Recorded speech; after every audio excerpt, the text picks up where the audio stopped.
everybody. It's 6 p.m. It's Sunday, and it is Moffitt Talks Live here tonight. Let's see, what a weekend. I tell you, I don't know, was there something in there? Are you feeling this too? I feel, first of all, I have friends I see pictures on Instagram who are at the Emmys. I love it. Congratulations, all of you. That's super exciting.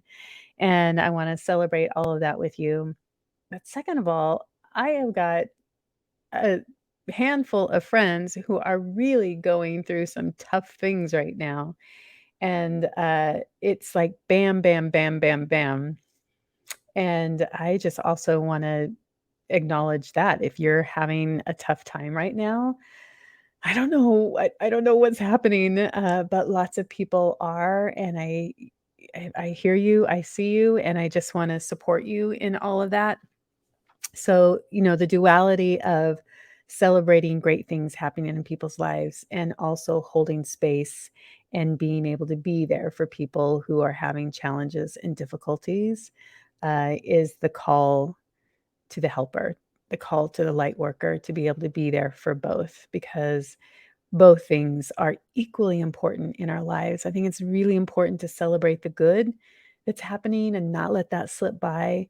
And it's also just equally important to be there for people who are having difficult times and allowing their emotional pain to find a home so that it doesn't get lost in a sea of difficulties or sea of challenges. Um, I went through a class on trauma. I'm retaking all of my classes that I went and got certified as a life coaching. It's been so much fun. I'm going back as a student and taking these courses again, many of which weren't even there at the school at the time that I was taking them. So it feels like going back to school as an adult with a lot of wisdom behind you and a lot of a different lens to experience the classes, which has been really fun. Anyway, I went through a class on trauma last week, and just the idea that a definition of trauma being an overwhelming sense of pain that does not find an emotional home. And I think when we have a traumatic event and we can't express it to anybody, or we can't kind of get our bearings around what happened to us, if we can't find a safe space to share it, that can then continue the triggering of that traumatic event, which I think is important for us to be aware of. Anyway, so tonight I wanted to talk to you about our futures. A couple weeks ago, I talked to us about the stories we create about our past, our experiences, the meaning making that we create about those stories, and how often we create such minimizing stories about what we experience or what we go through. And then when we carry those stories with us our entire life, and we try to create a new version of our lives while we carry around these old stories. And then last week, I talked to you about the headlines that we create in our heads, the stories that we create in the moment that are kind of clickbait material for us. We can get hooked into a headline that we're creating about an experience that we're having right now that can be so intriguing that we need to fill in the story. And so we create these headlines that take our attention away from what's really important for us. And because we have a negativity bias, we all do, we often create these stories, much like our news does, that are um, evocative and negative, and they draw us into the drama of the day. And tonight, I wanted to talk to you about the future. So we talked about the past, the present, and how often we create a future fiction story that is of the dystopian nature, right? If you think about it, we are constantly writing our future stories about what we think is going to happen in our lives. And again, because we have that negativity bias, we create these stories that create doom and gloom and hopelessness, and none of which has to be true. And in fact, if we can take time to craft a more powerful story, we can also equally craft a story of hopefulness, of joy, of anticipation, of excitement. But those stories take a little more effort because our brains love to live in the negative state. That negativity bias is so satisfying to our brain.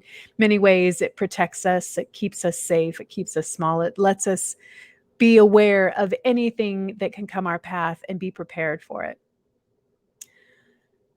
You know, I am surrounded by creative people, and I am often surprised about how the most creative people also have the most anxiety.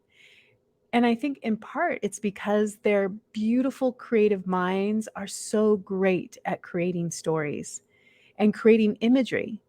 And unfortunately, those stories and imagery are often of the worrisome or the catastrophizing or, you know, the, all of the terrible things that can happen. So the call to us is, how do we create our future stories that are fantasy fiction, or maybe not even fantasies, but empowering, that are, the empowering stories, that documentaries, the stories that we want to lead into.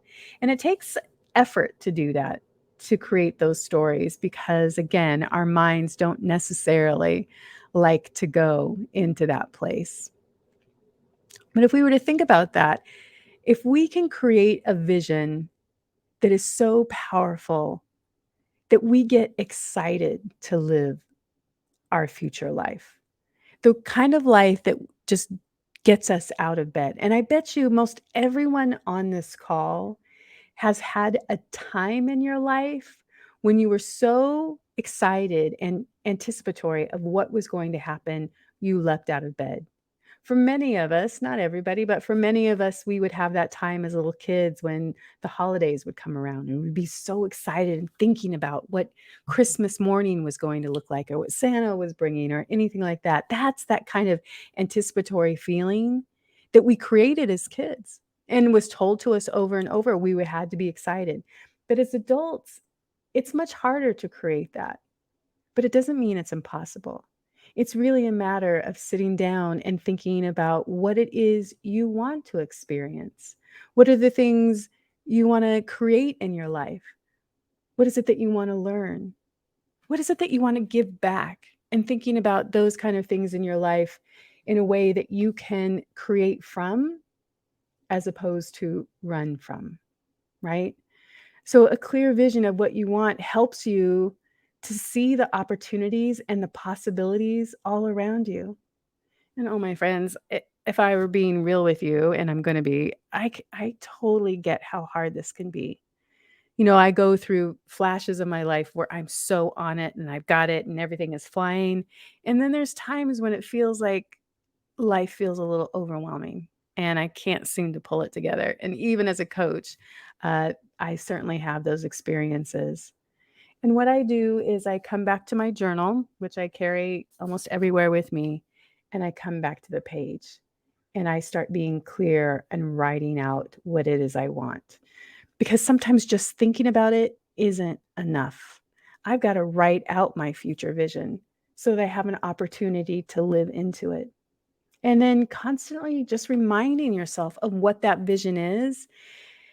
And then every day taking a small step toward it. Now, again, it's so easy to say this, but it is another thing to actually create and live this. And so, one of the things that I want to give to you is the idea of not doing it alone. How do you create this vision with a friend, with a group of people, with a coach? You certainly don't have to pay for it, but it is hard to do this world on your own. And if you can have someone that has a safe space to help you create a story about your future that gets you so excited you want to jump out of bed, life becomes so much more exciting and worth living. And I do think that's a possibility for everyone. And not everyone's vision is going to be the same. And that's the great beauty of all of us as humans, is being able to create the vision that is right for you. Well, that's it, my friends. It's Sunday night. I hope you have a great week wherever you are. And thank you for taking a moment to think about, what do you want for your future? Does it feel dystopian and heavy right now? And how can you take a moment and start envisioning a bit more joy and a bit more excitement in your life? Bye, everybody.